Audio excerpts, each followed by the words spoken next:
Where is David?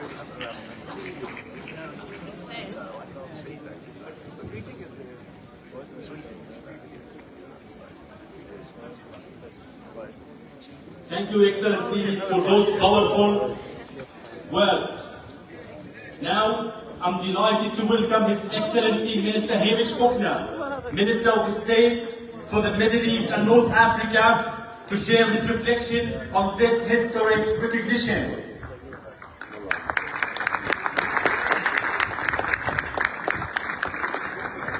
Thank you, Ambassador. Thank you to everybody for coming. It is such a pleasure to join friends from around the world.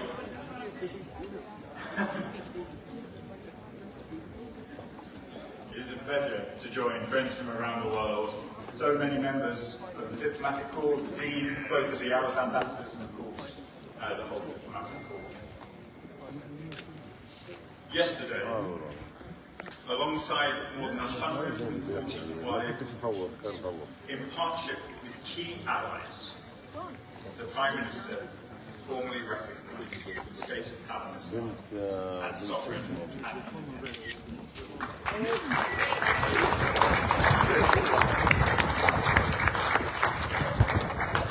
I repeat that message to you today. This is a landmark decision. It reflects the UK's enduring support for the Palestinian people's right to self-determination. Together with our partners, it sends a clear message. Lasting peace and security for Palestinians and Israelis depends on a two-state solution and a Palestinian state. This is not only an endorsement of the vision of two states. It is a rejection of extremist ideas on both sides, fancies of the destruction of the state of Israel or the expulsion of the Palestinian people. The concept of two states living side by side is at risk of being destroyed by appalling violence and hunger, by the relentless expansion of settlements and attacks in the West Bank. Despite the strongest demands of the UK and many others, the Israeli government has plunged deeper into a war that has claimed tens of thousands of lives and pushed Gaza into famine. Shame on you! This conflict can never be solved by force. The restrictions on aid are indefensible. Children are starving, our aid is piling up. I have seen it myself in warehouses in Arish. Hamas continues to hold hostages in appalling conditions, and the suffering of families on all sides continues to be cruel. These actions do not serve the cause of justice. Let me be clear, recognition is not abandoning our support for Israel. Palestinian statehood can open new relationships, regional cooperation, normalisation, and peaceful coexistence. That is impossible while the horrors in Gaza continue, and while even the idea of a Palestinian state is rejected by the Israeli government. So our recognition is not just symbolic. It is a clear statement of intent. It's a statement of principle, and it is alongside the majority of the world, including France, Canada, and Australia.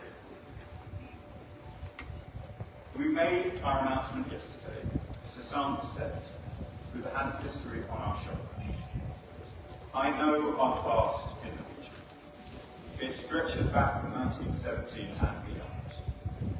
It gives us a special responsibility, both to support Palestinian rights and to support the two-state solution. The Balfour Declaration came with the promise that nothing shall be done, nothing which may prejudice the civil and religious rights of the Palestinian people. That has not been upheld. Yesterday's announcement cements this Labour government's long-standing commitment to the rights of the Palestinian people, to ensuring equal rights and equal esteem between Palestinians and Israelis. I'm proud to reiterate that commitment today, and stress that the UK will lend its full support to the Palestinian Authority as it continues to build an effective, reformed and unified state. I look forward to deepening our partnership as we establish diplomatic relations and strengthen cooperation. This is a relationship defined by ties that bind, by people's mutual interest and a shared vision for a peaceful and prosperous future. I know that this is a moment of suffering for the Palestinians. I know that recognition comes amid great pain and great personal loss. I know that recognition alone will not end or remove the indignities of occupation. The Palestinians face this every year: violence, hunger, displacement, crippling financial and movement restrictions.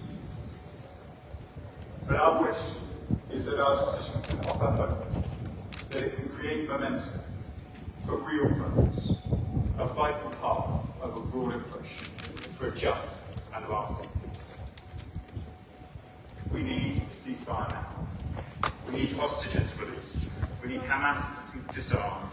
We need the barriers lifted so aid can reach those in desperate need. And we need Stop arming Israel! long-term Stop arming Israel!